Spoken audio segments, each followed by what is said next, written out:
Yo, I'm gonna give you a view of the city, man. 6:54 in the morning, you understand? On the East Coast, this is called Richmond, Virginia. This is how we get down. This is what it is. You know what I'm saying? You know what I'm saying? This is really what it is, man. I'm gonna keep it real with you. This is really your humble petitioner. That's Broad Street. You understand? That's the Broad. That's a hospital, MCV, American flag dangling. What I want to speak about today, man, is now we all might be able to relate to this. I think you can relate to this. All right, so we all know that when we work these 9-to-5 jobs or even a career job, sometimes people who I call half criminal, half civilian might work there as well. You might have somebody who's a criminal and they work.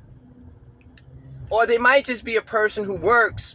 They're a civilian, but they support criminals. They're like a criminal sympathist. You know, like they say, like a criminal sympathizer. For example, I got a homegirl, right?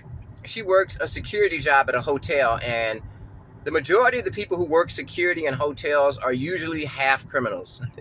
So you got a bunch of people whose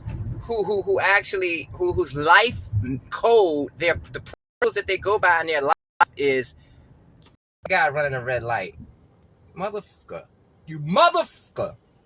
Got kid, got man. But yo, all right, so these people's principles and their identity is based on the concept of I'm not a snitch. If I tell on people, that means that I'm not being true to myself. That's how they feel about themselves. If you snitch, that's bad. So my whole thing is, why are you working in the security department where it's your job to make sure that the employees of this hotel don't steal, and that you handle and that you prevent the guests, the hotel guests, from having items stolen from them? So why would you work in a security department if you're a criminal? Well, because I needed a job and I don't care. I went on a website. I just applied to any job that was hiring. I didn't care. I needed the job. All right.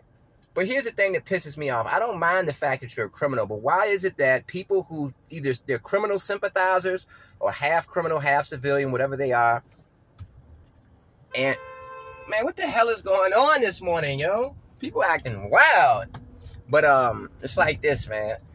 Why would you expect normal civilians, people who have worked their entire lives, people who have never entered the criminal world, people who have never pledged to the criminal world, people who aren't in your gang, people who don't live in your project, people who aren't from your neighborhood, people who, you know, are normal civilians and they've been normal civilians their entire life? Why would you expect them to follow your street principles at work? For example, my homegirl is a supervisor in the security department. And this guy who was working there, he was stealing stuff. And he was working for the security department, and he was stealing food from the kitchen of the hotel. He was stealing thousands of dollars worth of food, steaks, hamburgers, bringing it home to his family in the projects. He lived in the projects. You know, I actually had to check. I had to send my youngins I had to check this guy, send my youngins. And I got youngins, you know. So you got to understand something. I got youngins to do the dirty work. I never claimed to be a gangster. I never claimed to be a killer or a shooter, because that's not my responsibility. In my neighborhood, I'm the brain. I think. I'm about making that paper. But when it comes to the gunplay, when it comes to the militant actions, I got youngins that do that. You're the gunslinger. I'm the smart guy. It's not my job to be busting guns. If I feel like I need you, I'm going to give you some money and I'm going to send you on a mission. That's how I get down. But I'm not doing that because I don't want to take advantage of the youth and send them down the wrong direction. But when it comes, when people play, I gotta check them. You know what I'm saying? So my homegirl, who's actually an older family member, not a young girl. This person's actually like 68, 69. This family member, she's been working at this hotel for 20 years. She's in management, supervisor. So this guy's doing all this stealing. The lost and found safe is in the security department.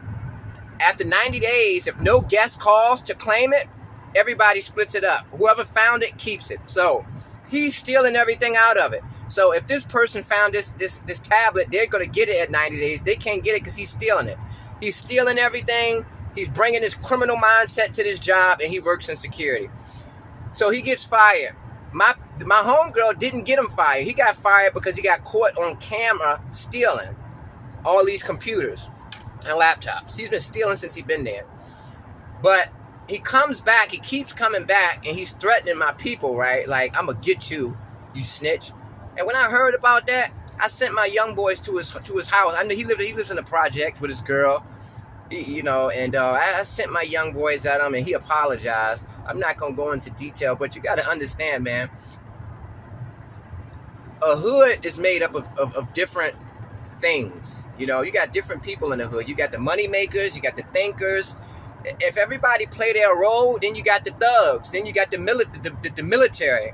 I'm not a part of the hood military because I'm not a gunslinger, but I do got the gunslingers in my neighborhood, and if I need them, you pay them some money and they're going to do what you need them to do. I'm not going to send them out there with no money. I'm not going to call you and say, yo, I need you to check this dude for me. Do it for free. They'll do it for free, but I'm going to throw you a couple $1,000, make it worth your while. And that's how the hood politics are supposed to go, because guys like me aren't supposed to be shooting guns. We're supposed to be getting you to do it, because that's your job. So every now and then I be having this, behind the scenes. My family member tell me the story. This guy just came and threatened me, told me I'm a snitch and I'm going to get him. I didn't even get him fired. He got fired on his own. And I'm like, word? So I look him up on the internet. He got this little LLC, a little photography company. So his address is on there. It's in the projects. That project right around the corner from where I grew up. I mean, and he had to get checked. And he apologized. But his life was in danger, man. Like on some real because I'm looking at it like when that happened, that Buffalo supermarket shooting had just happened, then another shooting happened. So in my mind, I'm like, yo, my elderly family member's life is at risk. This dude got fired for stealing, and he threatening her. He like, yo, I'm gonna get you. You a snitch. Got my people scared. And I'm like, it bothered me. I couldn't even sleep at night. I look at it like this. You disrespect an elderly woman like that, you can die for all I care. I don't care if you die. I'll deal with that with God. God will have to judge me on that. You know what I'm saying? But, hey, man. But my whole point is, if you're a criminal and you're working a job, don't expect the people at your job to follow the same principles that you do, because they never pledged to you. They never pledged to keep your secrets. They're not in your gang. They're not from your project. They're not from your hood. So why are you expecting these people to abide by criminality? If you're stealing and doing things incorrect, improper, and they expect you to do it properly, they're a civilian. They have the right to do that. Why would you get a job and bring that street mentality to the job? That's so stupid. The job is a place where you're supposed to be a normal civilian. A real street dude or a real street woman is able to separate the two. They understand that the streets is the streets, the job world is the job world. I'm not going to blur the lines, because civilians are civilians and street people are street people.